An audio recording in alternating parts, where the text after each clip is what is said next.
Hi friends, good morning. నా పేరు శ్రావణి. ఈరోజు మన టాపిక్ ఏంటంటే విద్యా దృక్పథాలు, పర్స్పెక్టివ్స్ ఇన్ ఎడ్యుకేషన్. ఇంకోటి తెలుగు అకాడమీ బుక్ అండి ఇది. దీంట్లో ఇంతకుముందు నేను ఏంటంటే ఫారిన్ ఎడ్యుకేటర్స్ అంటే ఫారిన్ విద్యావేత్తలు చెప్పినటువంటి నిర్వచనాలు, విద్య గురించి వాళ్ళు ఎటువంటి నిర్వచనాలు అయితే చెప్పారో అవి నేను ఇంతకుముందు వీడియోలో పోస్ట్ చేయడం అయితే జరిగిందండి.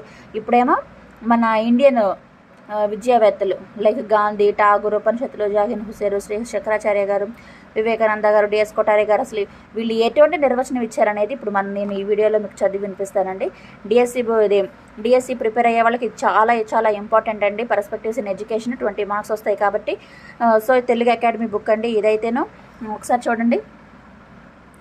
వ్యక్తి పరిపూర్ణమైన మూర్తిమత్వ రూపకల్పన చేయటం ద్వారా మంచి వ్యక్తిగా రూపుదిద్దుటకు తోడ్పడినదే విద్య. గాంధీజీ గారు చెప్పారు. వ్యక్తి పరిపూర్ణ వికాసం, పురోగతిని పొంది ఎదురయ్యే సమస్యల పరిష్కారం ఇవ్వగలిగేదే విద్య. ఠాగూర్. శిశువు అభివృద్ధి జీవితాంతం కొనసాగేటువంటి ప్రక్రియ. జాకిర్ హుసేన్ గారు చెప్పారు. మానవుని నిస్వార్థ తత్పరునిగా, స్వావలంబకుడిగా తయారు చేయనది విద్య. వేదాలు చెప్తున్నాయి. మోక్ష సాధనే విద్య. ఉపనిషత్తులు చెప్తున్నాయండి. ఆత్మసాక్షాత్కారం పొందడమే విద్య. శ్రీ శంకరాచార్యులు గారు చెప్పారు. మానవునిలో అంతర్గతంగా ఉన్న దైవాంశ పరిపూర్ణతను అభివ్యక్తం చేయుటయే విద్య. స్వామి వివేకానంద గారు చెప్పారు. ప్రజల అవసరాలకు, ఆశయాలకు తగినట్టుగా ఉన్నదే అసలైన విద్య. డిఎస్ కొఠారి గారు చెప్పారండి. ఇది అడిగే అవకాశాలు ఉంటాయి, ఎందుకంటే ఇంతకుముందు కూడా వచ్చినట్టుందండి ఇది. సో ఒకసారి చూసుకోండి.